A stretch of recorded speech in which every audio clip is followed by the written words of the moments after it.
আসসালামু আলাইকুম ইব্রান, সবাই কেমন আছেন? আলহামদুলিল্লাহ, আমিও ভালো আছি। আজকে আপনাদের মাঝে শেয়ার করব খুবই মজাদার সুস্বাদু গোলাপ জামুন মিষ্টির রেসিপি। নর্মাল টেম্পারেচারে থাকা একটা বাটিতে 2টা ডিম নিয়ে নিয়েছি, 2 চামচ সয়াবিন তেল, 2 চামচ নর্মাল পানি দিয়ে মিশিয়ে নিব। দিয়ে ভালোভাবে মিশিয়ে বাটিটা একপাশে রেখে দেব।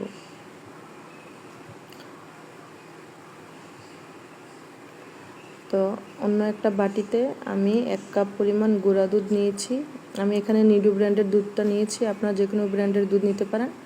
1/2 কাপ আটা নিয়ে নিচ্ছি, 2 চামচ পরিমাণ বেকিং পাউডার, বেকিং সোডা না, শুধুমাত্র বেকিং পাউডারটাই দিতে হবে। দিয়ে সবগুলো উপকরণ একসাথে মিশিয়ে নিচ্ছি। তো মিশিয়ে নেওয়া হয়ে গেছে। এখন আমি ডিমের মিশ্রণটা দিয়ে আস্তে আস্তে ডোটা তৈরি করে নিব। আপনারা পুরোটা মিশ্রণ একেবারে ঢেলে দিবেন না, অল্প অল্প করে মিশিয়ে নেবেন। কম বেশি লাগতে পারে, কারণ ডিমের সাইজ মাঝারি, ছোট, বড় এরকম হতে পারে। তো আমার পুরোটাই লেগেছে, আমি পুরোটাই দিয়ে দিয়েছি। তো আমার ডোটা একটু মাখালো মাখানো হয়েছে, এতে ভয় পাবার কিছু নেই। 5 মিনিট রেস্টে রাখলেই ডোটা একটু শক্ত হয়ে যাবে। তো আমি একটা চুলায় একটা প্যানের মধ্যে 3 কাপ চিনি, 6 কাপ পানি দিয়ে শিরা তৈরি করে নিচ্ছি। সাইডে আমি মিষ্টির বলগুলো বানিয়ে নিয়েছি গোল গোল করে। আপনারা আপনাদের পছন্দ মতো বানিয়ে নেবেন, ছোট বড় করে। তো একটা কড়াইতে আমি প্যান নিয়ে হালকা গরম হওয়ার পর মিষ্টিগুলো দিয়ে দিলাম। দেখুন মিষ্টিগুলো সবগুলো দেওয়া হয়ে গেছে, আস্তে আস্তে ফুলে উঠতেছে।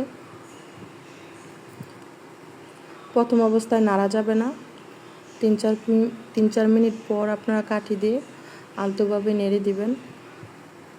এতো আমি হালকাভাবে নেড়ে দিচ্ছি, মিষ্টির গায়ে কিন্তু লাগাচ্ছি না, জাস্ট তেলের উপরে একটু হালকাভাবে নাড়ছি।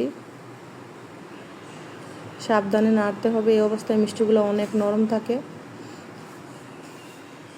এই তো আমার মিষ্টিগুলো হালকা ব্রাউন হয়ে গেছে। এই তো আমি পুরো সময় ধরেই একদম লো টু মিডিয়াম আঁচে রেখেছিলাম। তো মিষ্টিগুলো ভাজা হয়ে গেছে। আমি হালকা কুসুম শিরার মধ্যে মিষ্টির বলগুলো দিয়ে চুলাটা আবার জ্বালিয়ে দিলাম।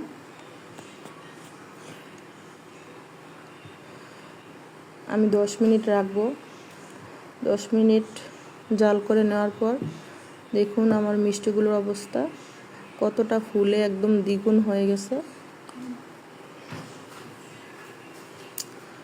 আমার ভিডিওটি ভালো লাগলে লাইক, কমেন্ট, শেয়ার করতে ভুলবেন না। এই তো দেখেন আমার মিষ্টিগুলোর কালারটা খুব সুন্দর এসেছে। তো আমি 15 থেকে 20 মিনিট জাল করে নিয়েছি। এখন আমি পুরো রাতের জন্য রেখে দিব ঢাকনা দিয়ে ঢেকে। পরের দিন সকালে দেখুন আমি পাতিল থেকে একটি বাটিতে উঠিয়ে নিয়েছি মিষ্টিগুলো। দেখুন কতগুলো রসালো হয়েছে, একদম ফুলে টইটুম্বুর হয়ে গেছে। দেখুন দেখতে কতটা ইয়ামি ও জুসি হয়েছে। আমি আপনাদেরকে একটা মিষ্টি কেটে দেখাচ্ছি, এটার ভিতরটা দেখেন কতটা রসালো হয়েছে, আপনারা দেখেই বুঝতে পারতেছেন। তো আমার ভিডিওটা ভালো লাগলে বাসায় ট্রাই করবেন।